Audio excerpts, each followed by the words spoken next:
우리 다 같이 찬양 546장 주님 약속하신 말씀 위에서 찬양하겠습니다.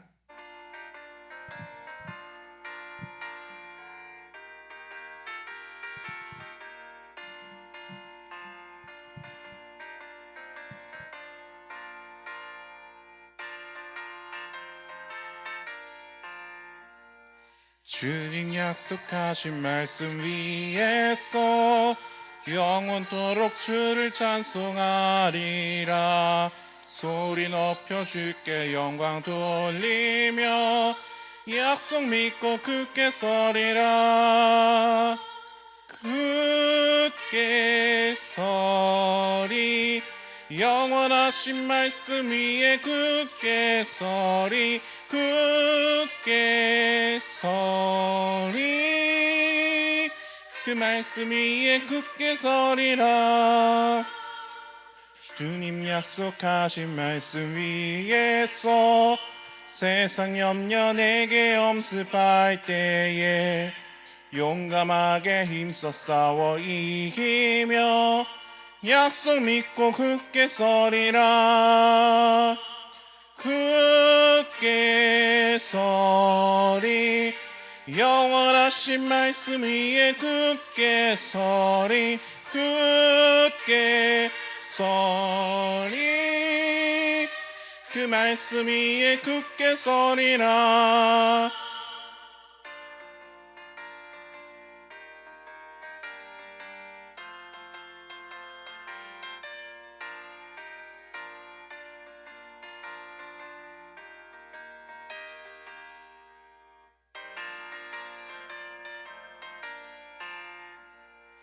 주님 약속하신 말씀 위에서 영원하신 주의 사랑이 믿고 성령으로 힘써 싸워 이기며 약속 믿고 굳게 서리라. 굳게 서리 영원하신 말씀 위에 굳게 서리 굳게 서리 그 말씀 위에 굳게 서리라. 주님 약속하신 말씀 위에서 성령 인도하는 대로 행하며 주님 품에 항상 안식 얻으며 약속 믿고 굳게 서리라.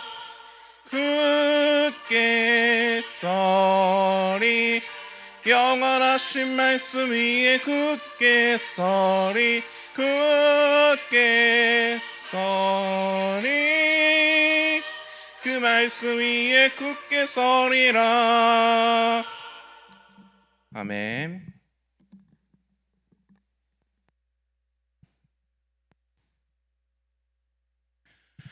오늘 본문 말씀 예레미야 31장 31절부터 40절까지 말씀입니다.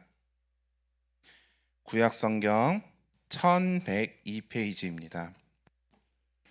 예레미야 31장 31절부터 40절까지 말씀입니다.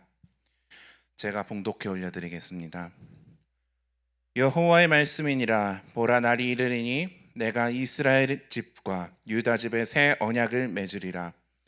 이 언약은 내가 그들의 조상들의 손을 잡고 애굽 땅에서 인도하여 내던 날에 맺은 것과 같지 아니할 것은 내가 그들의 남편이 되었어도 그들이 내 언약을 깨뜨렸음이라. 여호와의 말씀이니라. 그러나 그날 후에 내가 이스라엘 집과 맺을 언약은 이러하니 곧 내가 나의 법을 그들의 속에 두며 그들의 마음에 기록하여 나는 그들의 하나님이 되고 그들은 내 백성이 될 것이라. 여호와의 말씀이니라. 그들이 다시는 각기 이웃과 형제를 가르쳐 이르기를 너는 여호와를 알라 하지 아니하리니 이는 작은 자로부터 큰 자까지 다 나를 알기 때문이라. 내가 그들의 악행을 사하고 다시는 그 죄를 기억하지 아니하리라. 여호와의 말씀이니라. 여호와께서 이와 같이 말씀하셨느니라. 그는 해를 낮의 빛으로 주셨고 달과 별들을 밤의 빛으로 정하셨고 바다를 뒤흔들며 그 파도로 소리치게 하나니 그 이름은 만군의 여호와니라. 이 법도가 내 앞에서 폐할진대 이스라엘 자손도 내 앞에서 끊어져 영원히 나라가 되지 못하리라. 여호와의 말씀이니라. 여호와께서 이와 같이 말씀하시니라. 위에 있는 하늘을 측량할 수 있으며 밑에 땅의 기초를 탐지할 수 있다면 내가 이스라엘 자손이 행한 모든 일로 말미암아 그들을 다 버리리라. 여호와의 말씀이니라. 보라, 날이 이르니니 이 성은 하나 될 망대로부터 모퉁이 문에 이르기까지 여호와를 위하여 건축될 것이라. 여호와의 말씀이니라. 측량줄이 곧게 가렙 언덕 밑에 이르고 고아로 돌아 시체와 제의 모든 골짜기와 기드론 시내에 이르는 모든 고지 곧 동쪽 미문의 모퉁이에 이르기까지 여호와의 거룩한 곳이니라. 다시는 영원히 다시는 뽑거나 전복하지 못할 것이니라. 아멘. 반갑습니다. 여러분은 약속을 잘 지키시는 편인가요? 약속이라는 것은 우리가 개인적으로 하는 것도 있지만 이 약속이라는 것의 범위는 생각보다 넓게 볼 수 있습니다. 우리가 서로 지키고 있는 법 또한 다수의 사람들이 함께 지정한 약속에 해당하는 것이고 회사 간의 거래, 즉 계약 또한 약속의 일종이지요.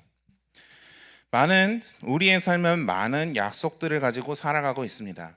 우리가 삶을 살면서 모든 약속을 지키기는 사실 거의 불가능에 가까운 편이죠. 그래서 처음 저의 질문 또한 모든 약속을 지키십니까가 아니라 약속을 잘 지키시는 편입니까? 라고 물었던 것이죠.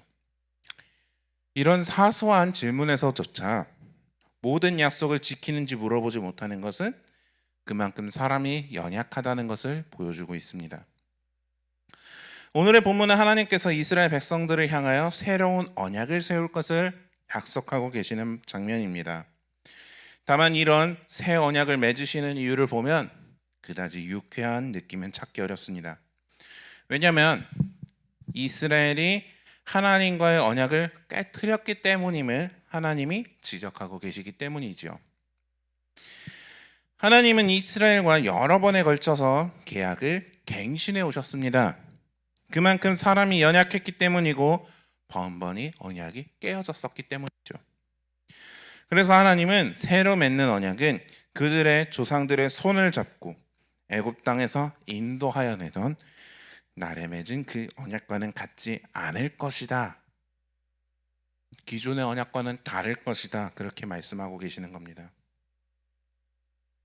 여기서 말하고 계시는 이스라엘 자손을 애굽에서 인도하여 내신 날에 세운 언약이라는 것은 바로 신에서 한 언약을 말합니다. 하나님께서는 애굽을 탈출하여 나온 이스라엘 자손들이 신의 광야에 이르자 그들과 함께 선민 언약을 체결하셨었지요. 이 언약의 핵심은 다름이 아니라 하나님께서 이스라엘의 하나님이 되시고 이스라엘은 하나님의 백성이 된다라는 것이었습니다. 하나님께서는 이러한 선민 언약을 이스라엘 백성들과 체결하신 후에 그들에게 선민의 삶의 규범으로서 율법을 주셨었지요. 이 언약의 핵심은 다름 아니라 하나님께서 이스라엘의 하나님이 되시고 이스라엘은 하나님이 백성이 된다. 그런 것입니다. 그리고 그들을 향하여서 너희가 내 말을 잘 듣고 내 언약을 지키면 너희는 모든 민족 중에서 내 소유가 되겠고 너희가 내게 대하여 제사장 나라가 되며 거룩한 백성이 되리라 라고 말씀하셨었습니다. 이스라엘은 삶의 규범으로 주어진 율법을 준수함으로써 하나님의 백성으로서 인정을 받고 하나님의 백성으로서 모든 혜택을 누릴 수 있었던 것이죠. 그러나 이스라엘 백성들은요, 한순간도 제대로 지킨 일이 없었습니다. 하나님 언약을 어기기를 밥 먹듯이 하며 하나님과 맺은 언약을 파기하고는 했었지요. 결국 그들은 하나님의 책망과 징계를 받게 되었고 이윽고는 책망과 징계에도 불구하고 회개하지 않는 지경까지 이르게 됩니다. 결국에 그들의 나라가 멸망하게 되는 그런 엄중한 형벌에 처해졌었죠. 인간의 행위를 기반으로 했던 언약은 결국 인간의 불완전함으로 인하여서 무너질 수밖에 없었습니다. 그렇다고 해서 이 언약 그 자체가 불합리하고 불완전했던 것이냐? 그것은 아닙니다. 언약 그 자체는 완벽한 것이었습니다. 인간의 불완전함으로 인하여서 언약이 지켜지지 않았던 것이죠. 결국 옛 언약은 그러한 한계를 가지고 있었습니다. 그래서 하나님이 새로운 언약을 세우기로 하셨던 것이죠. 인간의 행위를 근간으로 하는 행위 언약이 아닌 인간의 행위와 상관이 없는 폐하여지지 않을 언약으로서 구약 성경인 예레미야서에서는 언급이 되지 않지만 그것이 주 예수 그리스도의 구속 사역과 그에 대한 믿음을 근간으로 하는 언약이라는 것을 알려주고 있습니다. 그리하여서 우리는 우리의 행위와 관계없이 단지 그리스도에 대한 믿음으로써 하나님의 백성으로 인정을 받게 되고 궁극적으로 구원을 얻을 수 있게 된 것이죠. 하나님은 이스라엘 백성들에게 말씀하십니다. 32절을 볼까요? 이 언약은 내가 그들의 조상들의 손을 잡고 애굽 땅에서 인도하여 내던 날을 맺은 것과 같지 아니할 것은 내가 그들의 남편이 되었어도 그들이 내 언약을 깨뜨렸음이라. 여호와의 말씀이니라. 여기서 하나님은 언약을 맺으실 때 그 언약이 결혼과도 같은 서로에게 매이는 형태를 가지고 있음을 말씀하십니다. 하나님께서는 이스라엘에 속하고 이스라엘은 하나님에게 속하는 그런 언약이었던 것이죠. 이러한 점에서 하나님과 이스라엘의 언약은 결혼과 유사성을 가지고 있습니다. 다만 혼인이라는 것은 서로 간의 신뢰를 바탕으로 하고 있는 것이죠. 남편과 아내 중 어느 한 당사자가 상대방에 대한 신뢰를 저버리고 외도를 하게 된다면 그 혼인 언약은 깨어지게 되어 있습니다. 그런데 성경을 보면 하나님은 언제나 이스라엘에게 신실함을 유지하고 계십니다. 진심으로 그들을 사랑하셨고 은혜로 그들을 보호해 주셨죠. 그러나 이스라엘은 그러지 못했습니다. 그들은 하나님과 맺었던 언약을 망각하였고 우상을 섬기는 영적인 간음을 행했었습니다. 그래서 결국 이스라엘과 하나님이 맺은 언약은 깨어질 수밖에 없었습니다. 하나님이 끝까지 신실하심을 알아볼 수 있는 부분은 언약을 깬 이스라엘을 버리지 않으셨어요. 그대로 저버리시는 것이 아니라 선지자를 보내서 여러 번 돌이키게 하셨다는 점에 있습니다. 그러나 하나님은 새 언약을 맺으심으로 인하여 그들을 영원한 백성이자 아내로 삼아 주십니다. 결국에는 끝까지 이스라엘 백성들을 버리지 않았다는 것이죠. 하나님은요, 그들이 하나님을 버렸다고 할지라도 그들을 돌아오게 하실지언정 결국에 저버리지는 않으셨던 것입니다. 우리가 연약하여서 죄를 범하기 일쑤임에도 불구하고 구원의 확신을 가질 수 있는 점이 여기에 있습니다. 하나님의 신실하심, 끝내 언약의 관계를 지키고자 하시는 은혜로우심, 하나님이 자기 백성에 대한 변함없는 사랑, 우리의 행위와 관계없는 우리를 사랑하시는 하나님의 절대적인 사랑이 있기에 우리는 우리의 연약함에도 불구하고 구원의 확신을 가질 수가 있는 것입니다. 여러분 자신의 연약함에 연연하고 넘어지지 마세요.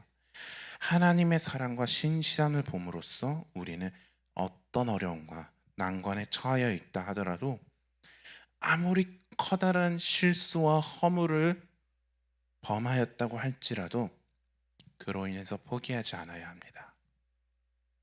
하나님을 소망하고 진실로 회개한다면 여러분은 하나님의 신실하심을 경험할 수 있을 것입니다.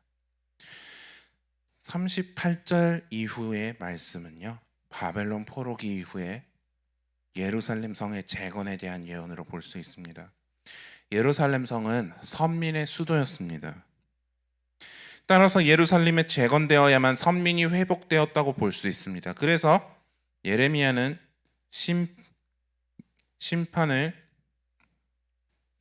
심판 이후에 선민 회복 약속을 이야기하고 있어요. 문자적으로는 예루살렘 성의 재건에 대한 예언이라고 볼 수 있습니다. 그러나 31절부터 이어지고 있는 이 말씀이 새 언약과 관계되어 있는 점을 살펴본다면 예레미야 선지자가 예언하고자 하는 궁극적인 목적은 예루살렘이 예표하고 있는 신약 교회의 건설에 대한 것이라고 할 수 있습니다. 교회는 하나님의 처소로서 하나님의 영광과 섬김을 위하여 건설되어야 한다는 말씀이지요. 예루살렘은 장차 철저하게 하나님에 의하여 하나님을 위해 건설될 하나님의 도성이었습니다. 그처럼 신약교회 역시 하나님에 의해 하나님을 위해 건설된 하나님의 집이라는 것이죠. 누군가가 집을 세운다고 한다면 그것은 세운 사람의 목적에 맞게 건축됩니다. 마찬가지로 하나님의 집인 교회는 하나님의 목적, 곧 하나님의 영광과 그 섬김을 위하여 세워진 것입니다. 그러므로 교회는 사람의 이기적인 목적이나 유익을 위하여 오용돼서는 안 됩니다. 예루살렘 성전은 인본주의적인 탐욕에 물든 자들에 의하여 오용되고 더럽혀졌습니다. 하나님은 그런 더럽혀진 예루살렘 성전을 파괴하셨습니다. 교회 또한 마찬가지입니다. 교회를 더럽히는 자들에 대해서도 엄중하게 심판하실 것입니다. 사랑하는 성도 여러분, 하나님은 신실하신 분입니다. 약속하신 것을 어기지 않으시는 분입니다. 하나님은 우리에게 새 언약, 구원의 언약을 약속하셨고 우리는 그것을 받았습니다. 그리고 하나님이 세우신 우리 교회에서 하나님께 예배하고 하나님께 영광을 돌리며 하나님을 경배하고 있죠. 비록 우리가 교회에 직접 나오지 못하고 모여서 함께 하지 못하는 아쉬움은 있지만 이런 상황 가운데서도 진심으로 하나님께 나아가는 여러분이 되시길 바랍니다. 신실하신 하나님께서 우리의 어려움을 물리쳐 주실 것을 믿으며 말씀 마치겠습니다. 기도하겠습니다. 하나님 아버지, 오늘 예레미야 선지자의 예언을 통하여서 하나님께서 얼마나 신실하신지를 우리가 봅니다. 그 옛날부터 예수 그리스도를 통한 새 언약을 준비하시고 그 약속을 이루시는 하나님의 신실하심을 봅니다. 하나님 아버지, 우리가 지금은 힘든 시기를 지나가고 있지만 하나님의 선하심을 기대하면서 나아갑니다. 하나님 아버지, 우리가 하나님의 자녀로서 하나님과 함께 이 어려움을 헤쳐나갈 수 있도록 인도하여 주시옵소서. 힘든 상황 가운데 있는 이들을 위로하여 주시고 그 마음을 어루만져 주시옵소서. 감사드리며 예수님의 이름으로 기도드립니다. 아멘. 하늘에 계신 우리 아버지여, 이름이 거룩히 여김을 받으시오며 나라가 임하시오며 뜻이 하늘에서 이루어진 것 같이 땅에서도 이루어지이다. 오늘 우리에게 일용할 양식을 주시옵고 우리가 우리에게 죄 지은 자를 사하여 준 것 같이 우리 죄를 사하여 주시옵고 우리를 시험에 들게 하지 마시옵고 다만 악에서 구하시옵소서. 나라와 권세와 영광이 아버지께 영원히 있사옵나이다. 아멘. 기도 제목을 나누고자 합니다. 오늘 말씀을 묵상하면서 하나님의 신실하심을 믿으며 하나님의 위로하심을 바라며 힘든 상황 가운데서도 하나님과 함께 어려움을 헤쳐나가는 우리가 되게 해달라고 기도하셨으면 좋겠고요. 우리 두 번째로 올 한 해 표어대로 힘써 여호와를 아는 우리가 되게 해달라고 기도하셨으면 좋겠습니다. 우리 교회의 4대 비전을 가지고 나아가는데요. 성령의 임재가 가득한 교회, 다음 세대가 일어나는 교회, 이웃을 사랑하고 섬기는 교회, 민족과 열방을 회복시키는 교회가 되게 해달라고 기도하셨으면 좋겠습니다. 우리 교회에 정말 성령의 임재가 가득하여서 우리 공동체가 성숙하고 발전할 수 있기를 바라고요. 각 가정마다 성령의 임재가 있기를 원합니다. 성령과 함께하면서 다시 우리가 모였을 때 공동체가 더욱 성장하고 부흥할 수 있게 해달라고 기도하셨으면 좋겠습니다. 우리 다음 세대 아이들 비대면 수업 등으로 어려움을 많이 겪고 있습니다. 하나님께서 지혜와 명철을 더해 주시고 이 일로 인하여서 아이들이 교회로부터 멀어지지 않도록 그 아이들의 신앙을 더욱 붙들 수 있도록 기도하셨으면 좋겠습니다. 우리 교회 이웃을 사랑하고 섬기면서 나아가기를 원합니다. 종로구와 더 나아가서 이 서울시의 복음화를 위하여 기도하셨으면 좋겠습니다. 몇몇 교회들로 인하여서 사회적인 시선이 정말 좋지 않게 교회를 향하고 있지만 우리가 선한 영향력으로 우리 동네와 이 서울시를 복음화시킬 수 있게 해달라고 기도하셨으면 좋겠습니다. 민족과 열방을 회복시키는 교회가 되길 원합니다. 열방의 회복을 위하여 기도하여 주세요. 많은 사람들이 코로나로 인하여서 아픔을 겪고 있는 이 시대에 그 사람들이 다시금 하나님의 이름을 부르짖게 하여 주시고 하나님의 역사가 임했던 모든 나라들이 다시금 하나님의 이름을 높이면서 영광 돌리는 나라들이 되게 해달라고 기도하셨으면 좋겠습니다. 세 번째 기도 제목입니다. 담임 목사님의 영적인 능력의 충만함과 몸과 마음의 강건함을 허락해달라고 우리 같이 기도하셨으면 좋겠습니다. 부교육자들과 중직자들에게도 그러한 은혜가 있기를 바라고 선교사님들을 위하여 기도하였으면 좋겠습니다. 사역이 어려움이 많습니다. 재정들의 문제도 있고 질병으로 인하여서 원활하지 않은 문제들이 많습니다. 모든 문제들 빠르게 해결되고 그 선교사님들이 복음을 전하였던 그 자리에서 다시금 복음이 전파될 수 있게 해달라고 기도하셨으면 좋겠습니다. 네 번째 기도 제목입니다. 우리나라와 세계를 위하여 기도드렸으면 좋겠습니다. 코로나 바이러스와 여러 자연재해 등으로 피해를 입은 모든 가정들을 위로하여 주시기를 바랍니다. 더 이상 피해가 일어나지 않고 빠르게 사태들이 해결될 수 있게 해달라고 기도하셨으면 좋겠습니다. 우리 다섯 번째 기도 제목입니다.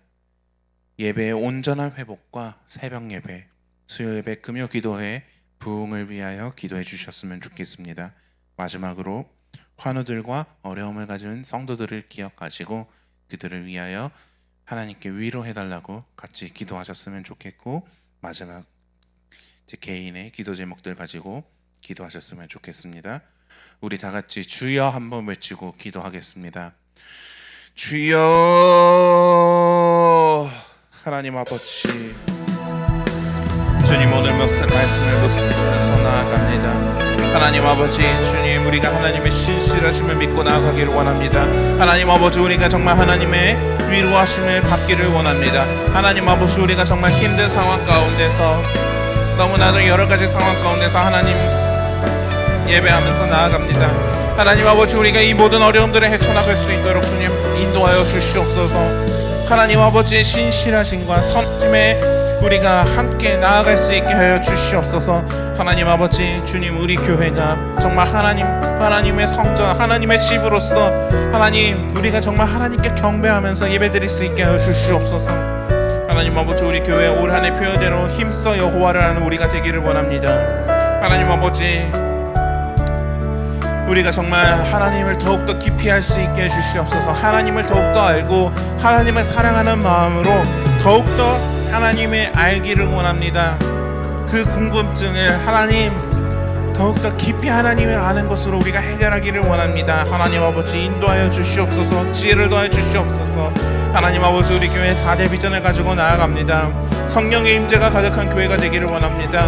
하나님 아버지, 우리 공동체 각각의 가정마다 주님 성령의 임재가 가득하게 하여 주시옵소서. 하나님 아버지, 우리가 지금 이 공동체가 모여서 함께 예배하지 못하는 상황에 있습니다. 하나님 아버지, 이 가정마다 하나님 은혜를 더해주시고 성령을 더해주시옵소서. 그리고 이 모든 사태가 해결되고 우리가 다시 모여서 하나님께 예배 드릴 때 그 공동체의 성장이 정말 폭발적으로 일어나서 하나님의 은혜가 정말 가득하게 하여 주시옵소서. 하나님 아버지, 다음 세대가 일어나는 교회가 되기를 원합니다. 하나님 아버지, 아이들이 정말 비대면 수업과 여러 가지 어려움들로 인하여서 하나님 아버지 많이 힘들어합니다. 하나님 아버지, 그 아이들에게 지혜와 명철을 더해 주시옵소서. 하나님 아버지, 어려운 상황에서도 하나님 아버지, 아이들이 정말 학업으로부터 멀어지지 않게 해주시고 또한 신앙으로부터 멀어지지 않게 해주시옵소서. 교회로부터 멀어지지 않게 해주시옵소서. 하나님 아버지, 이런 상황일수록 아이들이 더욱더 불타는 마음을 가지고 하나님께 찬양하면서 하나님과 더욱더 교제하는 아이들이 되기를 원합니다. 하나님 아버지 우리 교회 이웃을 사랑하고 섬기기를 원합니다. 하나님 아버지 우리의 이웃 종로구와 더 나아가서 이 서울시의 복음화를 위하여 기도드립니다. 하나님 아버지 몇몇 교회들로 인해서 우리가 사회적인 시선이 너무나도 좋지 않게 비춰지고 있지만 하나님 아버지 우리가 선한 영향력을 가지고 우리 동네와 서울시를 복음화시킬 수 있기를 원합니다. 하나님 아버지 우리를 들어 사용하여 주시옵소서. 하나님 아버지 우리 교회 민족과 열방을 회복시키는 교회가 되기를 원합니다. 열방의 회복을 위하여 기도드립니다. 많은 사람들이 코로나로 인하여 아픔을 겪고 있습니다. 이 시대에 다시금 그들이 하나님의 이름을 부르짖게 하여 주시옵소서. 하나님의 역사가 임했던 모든 나라에서 다시금 하나님의 이름을 부르짖고 하나님께 영광을 돌리는 아버지 그러한 역사가 일어나기를 원합니다. 하나님 아버지 담임 목사님의 영적인 능력에 충만함과 몸과 마음의 강건함을 허락하여 주시기를 간절히 원하옵고 바랍니다. 하나님 아버지 우리 담임 목사님 하나님의 성령으로서 강력하게 세워주시옵소서. 능력 더하여 주시옵소서. 하나님 아버지 정말 은혜를 넘치게 부어주시기를 간절히 원하옵고 바랍니다. 하나님 아버지 인도해 주시고 강하게 세워주시옵소서. 하나님 아버지 부교역자들과 중직자들 하나님 아버지 담임 목사님을 도와서 하나님 아버지 우리가 강력하게 교회를 일으키기를 원합니다. 부흥시키기를 원합니다. 하나님 아버지 우리에게도 능력 더해 주시고 하나님 아버지 성도들을 정말 하나님께로 올바르게 이끌어갈 수 있도록 주님 지혜와 명철을 더하여 주시옵소서. 하나님 아버지 선교사님들을 위하여 기도드립니다. 선교사님들 이 전염병 사태로 인하여서 아버지 원래 사역 자리에서 사역을 하지 못하고 돌아온 사람들도 많습니다. 하나님 아버지 그분들이 모든 사태들이 빠르게 해결되고 재정의 문제와 모든 상황들이 해결되어서 다시금 그분들의 복음의 자리에서 그분들이 전했던 복음의 자리에서 다시금 복음이 전파되고 하나님을 믿는 사람들이 다시금 나타나기를 원합니다. 하나님 아버지 그들을 인도하여 주시옵소서. 그들을 지켜주시옵소서. 하나님 아버지 우리나라와 세계를 위하여 기도드립니다. 코로나 바이러스와 자연재해 등으로 피해를 입은 사람들이 너무나도 많습니다. 하나님 아버지 그 모든 사람들 한 사람 한 사람 주님 위로하여 주시기를 원합니다. 하나님 아버지 또한 더욱 큰 피해가 일어나지 않게 주님 모든 것 막아주시옵소서. 하나님 보호하여 주시옵소서. 하나님 아버지 우리 교회 예배가 온전하게 회복되기를 원합니다. 새벽 예배와 수요예배 금요기도회가 부흥하기를 원합니다. 하나님 우리 교회를 들어 사용하여 주시고 하나님 아버지 우리에게 열정과 뜨거운 마음을 주시옵소서. 더하여 주시옵소서. 하나님 아버지 우리가 열정적으로 하나님을 더욱더 찾게 하여 주시옵소서. 하나님 아버지 우리 교회에 환우들과 어려움을 가진 성도들이 있습니다. 하나님 아버지 그들 한 사람 한 사람 기억하여 주시고 위로하여 주시옵소서.